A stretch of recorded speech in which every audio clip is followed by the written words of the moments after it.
Welcome students. Today I am going to introduce a new topic under corporate accounting and that is share and share capital. आज मैं आपके सामने में corporate accounting या company accounting के अंतर्गत एक नया टॉपिक शेयर और शेयर कैपिटल की जानकारी देने जा रहा हूं। इस वीडियो में हम आपको यह भी बतलाएंगे कि आखिर कंपनी अपने कार्यों को कैसे प्रारंभ कर सकती है, साथ ही साथ उसको अपने कार्य को प्रारंभ करने में क्या क्या ज़रूरतें आती हैं। इन सब बातों का उल्लेख इस वीडियो में हम आपके सामने में पेश करने जा रहे हैं। इस वीडियो में हम प्रारंभ करने जा रहे हैं सबसे पहले कंपनी अपने क्रियाकलापों को कैसे प्रारंभ करती है। जैसा कि हम जानते हैं प्राइवेट कंपनी के बारे में, इनकॉर्पोरेशन की प्रक्रिया पूरी होते ही वो अपना व्यवसाय प्रारंभ कर सकता है, लेकिन सार्वजनिक कंपनी या पब्लिक कंपनी को एक दूसरा प्रमाण पत्र भी हासिल करना पड़ता है before commencement of their business activities. और ऐसे सर्टिफिकेट को हासिल करने के लिए उसे दो प्रपत्र कंपनी रजिस्ट्रार के कार्यालय में जमा करने पड़ते हैं। एक प्रोस्पेक्टस, अगर प्रोस्पेक्टस तैयार कर लिया गया है तो प्रोस्पेक्टस हम जमा करेंगे। अब प्रोस्पेक्टस होता क्या है? The detail of information of the company presented in a paper document is called prospectus. जैसा कि हम जानते हैं किसी भी आप स्कूल में, कॉलेजेस में एडमिशन लेने जाइए तो ऐसी स्थिति में एडमिशन फॉर्म के साथ कॉलेज या स्कूल प्रोस्पेक्टस देता है। प्रोस्पेक्टस में क्या रहता है? बिल्कुल वे ही बातें कंपनी के प्रोस्पेक्टस में हम पाते हैं। अर्थात स्कूल और कॉलेज के प्रोस्पेक्टस में स्कूल और कॉलेज की स्थापना के समय से लेकर के आज तक का क्या डेवलपमेंट है, साथ ही साथ क्या उसके क्या क्या सुविधाएं दी जाती है, किन किन विषयों की पढ़ाई होती है, सभी बातों का उल्लेख A to Z, fees structure से लेकर के स्पोर्ट्स एक्टिविटीज या ड्रेस मटेरियल, इन इंटायर इंफॉर्मेशन, बुक्स वगैरह, सब्जेक्ट वगैरह, क्या क्या सब्जेक्ट की पढ़ाई है, डिटेल इंफॉर्मेशन प्रेजेंट किया जाता है। एग्जैक्टली बिल्कुल वही चीज कंपनी के प्रोस्पेक्टस में भी अबाउट द कंपनी, कंपनी के बारे में, कब कंपनी बनी, किस उद्देश्य से बनी, कितनी पूंजी से बनी, कौन कौन प्रमोटर्स डायरेक्ट हैं, इन सब बातों का विस्तार से जानकारी कंपनी के प्रोस्पेक्टस में एकत्रित किया जाता है या शामिल किया जाता है। अगर प्रोस्पेक्टस नहीं तैयार हुआ है तो उसका एक विवरण पत्र भी हम प्रस्तुत कर सकते हैं रजिस्ट्रार के कार्यालय में स्थापना से पहले। साथ ही साथ हमें यह भी जारी करना चाहिए, एक प्रमाण पत्र भी देना चाहिए जो कि डायरेक्टर या सेक्रेटरी ऑफ द कंपनी के द्वारा वेरीफाइड होगा कि हम कंपनी के कार्य को प्रारंभ करना चाहते हैं। इन दोनों प्रपत्र को शामिल करने या जमा करने के पश्चात हमें कंपनी के स्थापना की अनुमति मिल जाती है और फिर स्थापना और क्रियाकलापों को संपन्न करने से संबंधित कार्य को हम आगे बढ़ाते हैं। इस क्रम में हम सबसे पहले, जैसा कि हम बतलाए हैं अभी अभी, कि कंपनी को अपने कार्यों को प्रारंभ करने के लिए दो जरूरतें हैं किसी भी व्यवसाय के लिए। एक, उसका क्रियाकलाप कैसे संपन्न होगा, एक्टिविटीज या परफॉर्मेंस किस प्रकार से संपन्न होगा। दूसरा, उसका कैपिटल अमाउंट कैसे एकत्रित किया जाएगा। इसी क्रम में सबसे पहले हम आपके सामने में रखना है performance of the company activity, company के क्रियाकलापों को कैसे संपन्न कराया जाएगा। तो इसके कारण से हम आपको बार बार बतलाए हैं कि कंपनी बहुत बड़ी व्यवस्था होती है और बहुत बड़ी व्यवस्था होने के नाते हर एक, और पैसे की कोई कमी नहीं है। इस कारण से हर क्षेत्र के विशेषज्ञ व्यक्तियों का लाभ हम लेना चाहते हैं और हर कार्य विशेष के विशेषज्ञ व्यक्ति की बहाली की जाती है। उन्हें हम डायरेक्टर्स के नाम से जानते हैं और हर डायरेक्टर्स को, सभी डायरेक्टर्स को हम कंबाइंड कर देंगे तो वो हमारा बोर्ड ऑफ डायरेक्टर कहलाएगा। जिस तरीके से कंपनी का एक क्षेत्र है अकाउंट सेक्शन, अकाउंट सेक्शन के लिए अलग डायरेक्टर अपॉइंट किया जाता है, मैनेजमेंट के लिए अलग, परचेजिंग के लिए अलग, एडवर्टीजमेंट के लिए अलग। जितना आकार प्रकार है बिजनेस का, कंपनी व्यवसाय का, उसके मुताबिक जितनी जरूरतें, जितने क्षेत्र से संबंधित विशेषज्ञ या स्पेशलिस्ट पर्संस की आवश्यकता है, हम उसकी नियुक्ति डायरेक्टर के रूप में करते हैं और फिर सभी डायरेक्टर मिलकर के बोर्ड ऑफ डायरेक्टर्स कहलाते हैं, जिनके द्वारा कंपनी के क्रियाकलापों को संपन्न कराया जाता है अपने द्वारा अपने अधीन नियुक्त कर्मचारियों के माध्यम से। अब दूसरी आवश्यकता हमारी है कि कैपिटल कंपनी का कहां से आएगा, पूंजी कैसे एकत्रित होगी। जैसा कि जानते हैं बिना धन के किसी भी व्यवसाय को नहीं किया जा सकता है, चाहे सोल ट्रेडिंग हो, चाहे पार्टनरशिप हो और कंपनी तो बहुत बड़ी व्यवस्था है, इसलिए यहाँ पर और ज्यादा धन की आवश्यकता है और अनिवार्य रूप से धन की आवश्यकता है। तो अब इतनी अधिक पूंजी की जरूरत कैसे पूरी होगी, ये एक समस्या है। निश्चित रूप से हम हिंदुस्तान लीवर कंपनी की बात करें, हम हिंदुस्तान लिमिटेड लीवर कंपनी के द्वारा जो प्रोडक्ट बनाए जाते हैं, सिर्फ डिस्ट्रिक्ट में उसका सेल नहीं होता है, बल्कि स्टेट के अंदर भी ही नहीं होता है, पूरे कंट्री में भी होता है, साथ उससे बाहर आउटसाइड कंट्री में भी होता है। इतने बड़े कारोबार को हमें स्थापित करना है। किसी भी प्रोडक्ट को ले लीजिए, आप मारुति उद्योग की बात ले लीजिए, तो उसके कार की बिक्री सिर्फ भारतवर्ष में नहीं, बाहर में भी है। इतने बड़े कारोबार को स्थापित करने के लिए थोड़ी बहुत आवश्यकता नहीं होती है धन की या पूंजी की, बहुत अधिक पैसा चाहिए। इतना अधिक पैसा कहाँ से एकत्रित होगा? स्वाभाविक तौर पर यह एक समस्या है, एक कठिनाई है। 2, 4, 10 हजार लोगों के बस में नहीं है इतने अधिक धन को एकत्रित करने में सक्षम होना। इसी कारण से आम जनता के बीच में प्रॉस्पेक्टस या प्रविवरण जारी किया जाता है कि जो लोग इंटरेस्टेड हैं हमारे व्यवसाय में पैसा लगाइए। उससे पहले कंपनी अपने स्थापना के समय में या स्टार्टिंग स्टेज में कितना पैसे का रिक्वायरमेंट है वो फिक्स कर लेती है और उतने पैसे की प्राप्ति के लिए प्रॉस्पेक्टस जारी करती है। मतलब हमारे कहने का, असंख्य लोग, अनलिमिटेड पर्सन पैसा इसमें लगाएंगे और सब डिफरेंट अमाउंट्स लगाएंगे, अपनी क्षमता से लगाएंगे। और ऐसी स्थिति में चूंकि कहने के लिए कंपनी बहुत बड़ा व्यवसाय है, लेकिन यहाँ पर एक अधिकार है, एक व्यवस्था है कि यहाँ पर जो इनकम का डिवीजन है पब्लिक के बीच में वो समान रूप से हो जाता है, यानी अधिकांश लोगों के बीच में हो जाता है। अधिकांश लोगों की परचेजिंग कैपेसिटी बढ़ सकती है।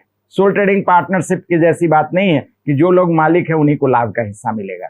यहाँ पर अनलिमिटेड पर्सन ओनर होंगे तो स्वाभाविक तौर पर लाभ का हिस्सा डिविडेंड के रूप में उन्हें अनलिमिटेड पर्सन्स के बीच में डिस्ट्रीब्यूट होगा। एक और बहुत बड़ा फायदा कंपनी व्यवसाय का है। इस प्रकार से कंपनी अपने पूंजी की प्राप्ति के लिए बात बहुत अधिक लोगों के बीच में तो प्रॉस्पेक्टस जारी करती है, और प्रॉस्पेक्टस जारी करने के लिए उसके बेसिस पर, प्रॉस्पेक्टस के बेसिस पर जो लोग इंटरेस्टेड हैं आवेदन करते हैं और फिर हम फाइनलाइज करते हैं, कंपनी फाइनलाइज करती है कि किससे पैसा कितना लेना है और किससे नहीं लेना है। और लेने के बदले में जो प्रपत्र या सर्टिफिकेट जारी किया जाता है, हम उसे, चूंकि यहाँ पर असंख्य लोग हैं, पहली बात, दूसरी बात डिफरेंट अमाउंट्स हैं, इसीलिए एक प्रपत्र की आवश्यकता होती है, सर्टिफिकेट की आवश्यकता होती है, और उस सर्टिफिकेट को हम शेयर्स कहते हैं। इस शेयर्स का प्राइस प्रायः कम से कम रखने की कोशिश किया जाता है, जिससे कि हर एक व्यक्ति के, समाज के हर एक व्यक्ति के परचेजिंग कैपेसिटी में आ जाए। इस तरह से ऐसे प्रपत्र को, ऐसे सर्टिफिकेट को हम शेयर्स के नाम से जानते हैं। अब हमारी जानकारी निश्चित रूप से शेयर्स की तरफ आती है, अर्थात शेयर्स के बारे में हमें जानना चाहिए कि शेयर्स है क्या चीज। जैसा कि अभी हम बतलाएं, शेयर्स उस यूनिट को कहते हैं जो कुल पूंजी को भाग या डिवाइड देने के लिए इस्तेमाल किया जाता है, प्रयोग में लाया जाता है। अर्थात उसी यूनिट का नाम है शेयर या अंश। इस प्रकार से हम कह सकते हैं शेयर जो लोग खरीदेंगे, निश्चित रूप से पूंजी देने के बदले में जारी किया जाता है, तो वो ओनर ऑफ द कंपनी होगा, मालिक होगा, और कंपनी के लाभ में उसकी हिस्सेदारी होगी। ऐसे प्रपत्र को, ऐसे पेपर डॉक्यूमेंट को हम शेयर या अंश के नाम से जानते हैं। दूसरे शब्दों में अभी हम बतलाएं, ये ओनरशिप के बदले में दिया जाने वाला प्रपत्र है और ये मूवेबल प्रॉपर्टी है। ऐसा नहीं है कि शेयर हम खरीद लिए तो हमारे ही पास रहेगा, हम जब चाहें उसे बेच सकते हैं, दूसरे के पास में भी जा सकता है, मूव कर सकता है।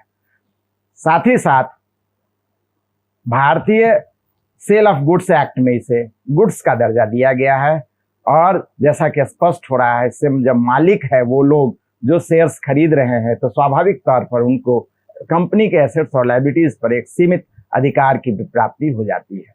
जहां तक शेयर्स की बात कर रहे हैं, अंशों की बात कर रहे हैं, कंपनियों में के द्वारा 2 प्रकार के शेयर्स इशू किए जाते हैं। इसका भी क्या कारण है? तो जैसा कि स्पष्ट रूप से बतलाया, कंपनी बहुत बड़ी व्यवस्था है, बहुत अधिक पैसा चाहिए। इतना अधिक पैसा समाज के किसी भी वर्ग को, किसी भी क्लास को अगर हम सेपरेट कर दे, अलग कर दे, पृथक कर दे, तो ऐसी स्थिति में हो सकता है कंपनी को अपने लाइफ में, अपनी जरूरत के समय में पूंजी की प्राप्ति में कमी आ जाए।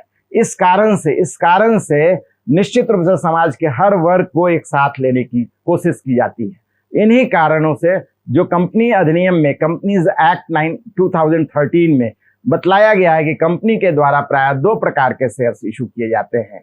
एक ऐसा शेयर्स जिसमें कि रेगुलर इनकम की और एक फिक्स्ड इनकम की व्यवस्था रहती है, और दूसरा ऐसा शेयर्स जिसमें अनसर्टेन लाभांश या लाभ के हिस्से की व्यवस्था रहती है। अर्थात अनलिमिटेड मतलब नहीं भी मिल सकता है, कम भी मिल सकता है और बहुत अधिक भी मिल सकता है, जिसको हम बोलचाल की भाषा में कहते हैं छप्पर फाड़ करके भी मिल सकता है।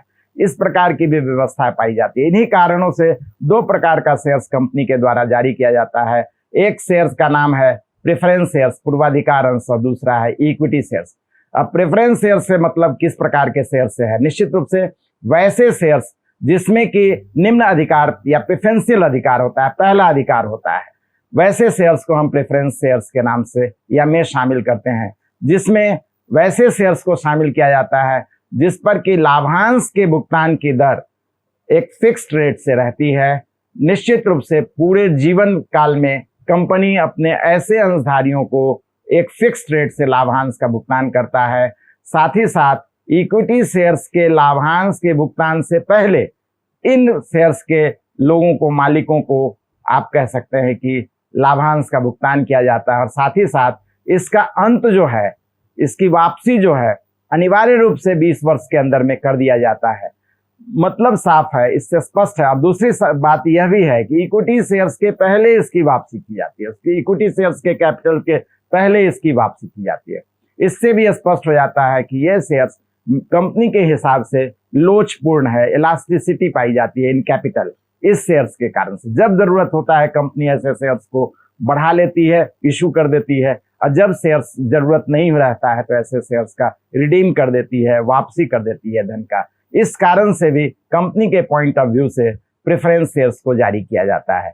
दूसरा शेयर्स है हमारा इक्विटी शेयर्स। नाम से ही क्लियर है, समता यानी समान अधिकार है, कोई प्रेफरेंस नहीं है, बल्कि प्रेफरेंस के बाद, प्रेफरेंस शेयर होल्डर्स के पेमेंट के बाद, लाभांश की वापसी या पूंजी की वापसी के बाद अगर धन बचता है तब इन शेयर्स के लाभांश का भुगतान या पूंजी की वापसी कराई जाती है।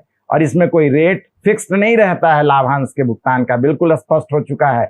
यहाँ पर प्रेफरेंस शेयर होल्डर्स के लाभांश के भुगतान डिविडेंड पेमेंट के बाद अगर पैसा बचता है तो पेमेंट किया जाएगा डिविडेंड का, नहीं तो नहीं किया जाएगा। बहुत ज्यादा बचता है तो बहुत ज्यादा किया जाएगा। अनसर्टेनिटी इन डिविडेंड पेमेंट है, अर्थात यहाँ रिस्क है। तो जो लोग, समाज का वह वर्ग जो रिस्क पसंद करता है वह इक्विटी शेयर्स को परचेज करता है, और जिसको रेगुलर और सर्टेन फिक्स्ड रेट से इनकम की तलाश है वो प्रेफरेंस शेयर्स परचेज करता है।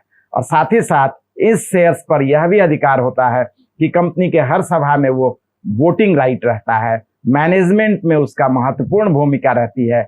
और साथ ही साथ जैसा कि बतलाए, इसका समापन या कंपनी के समापन के बाद ही इसके पूंजी की वापसी होती है। बीच में प्रायः इसके पूंजी की वापसी व्यवहारिक रूप में संभव नहीं है। इस प्रकार से दोनों शेयर्स को जान लेने के बाद अगला टॉपिक, अगला पार्ट हमारा जो आता है इस वीडियो का, वो है शेयर कैपिटल, अंश पूंजी। अंश पूंजी किसे कहते हैं? नाम से ही क्लियर है, अंश के बदले में जो धन मिला उसे हम अंश पूंजी कहेंगे।